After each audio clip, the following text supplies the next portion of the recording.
So I got a trivia question for you. What does a magnet, a luchador, a toxic mustache, and God have in common? Let's find out. The Pokemon series have been around for 20 years now, spawning 6 generations and introducing over 700 of these adorable, well, mostly little creatures. But as the years progressed and more Pokemon were released, some people started complaining. They felt really loyal to the Pokemon that they knew in their childhood and didn't like the fact that the newer Pokemon felt so different. And you know what? They aren't completely wrong.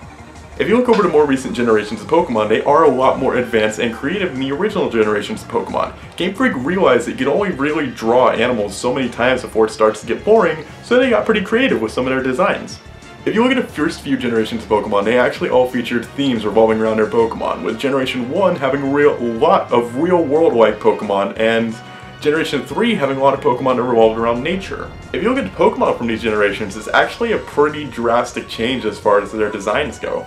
On one hand, you have things that anybody can relate to, like dogs and birds, while on the other, you have things like fire turtles and dragon clouds.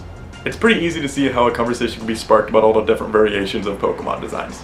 But I personally believe that's one of the most amazing things about Pokemon and the world that these little creatures have created. And with all the different variations of Pokemon that we've had over the years, there's basically a creature that anybody can latch onto. Do you like cute little animal Pokemon? Fantastic. How about great, powerful, badass dragons? We got some of those. From bugs to ghosts to humanoids to inanimate objects to animals, there's basically a creature for absolutely everybody out there. It's impossible not to at least find one thing that you'll like. As the 5th generation of Pokemon was released, it was actually under quite a bit of fire from fans. Especially the people who are comparing it to the earlier generations of Pokemon, as well as the Pokemon designs. Especially, one of the most common complaints was, this is not what a Pokemon is supposed to look like. But the thing that a lot of people seem to overlook is the fact that Generation 5, and to a certain extent Generation 6, were actually basically just love letters to Generation 1. Generation 5 served almost as a reboot for the series, introducing a lot of younger fans to the games and having a lot of Pokemon that can be compared to the original 151.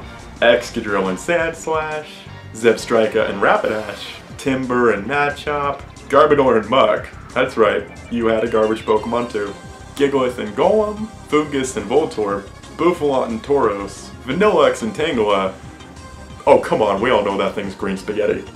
Many cited the lack of creativity in the design for the Generation 5 Pokemon, but I completely disagree. Not only did Generation 5 have a lot of unique designs, they also took some older designs paying tribute but also getting their own unique flair in there. So let's recap. What exactly is a Pokemon? Pokemon are dogs. Pokemon are psychics. Pokemon are humanoids. Pokemon are mythical creatures. A Pokemon can be anything and everything. If you can imagine it, there's a pretty good chance it could be a Pokemon. That was a precedent set all the way back in Generation 1 and is still true to this day. As a kid, Pokemon was something that allowed my imagination to flow, and to this day, these digital little creatures still have a special place in my heart. Giving personalities to something that, at its core really, is just a bunch of digital data might seem crazy to some people, but to us Pokemon fans, it's second nature.